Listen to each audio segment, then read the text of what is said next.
हम फिर से एक बार तीसरी बार प्रचंड बहुमत के साथ सरकार बनाने जा रहे हैं।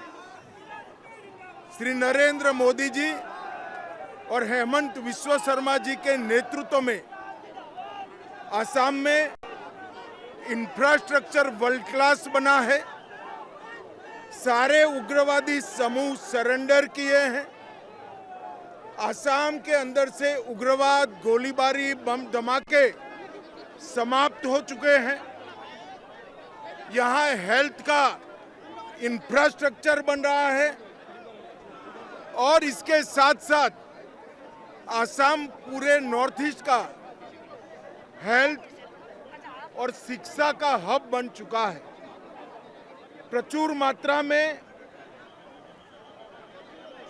रोजगारी की संभावनाएं बढ़ी हैं।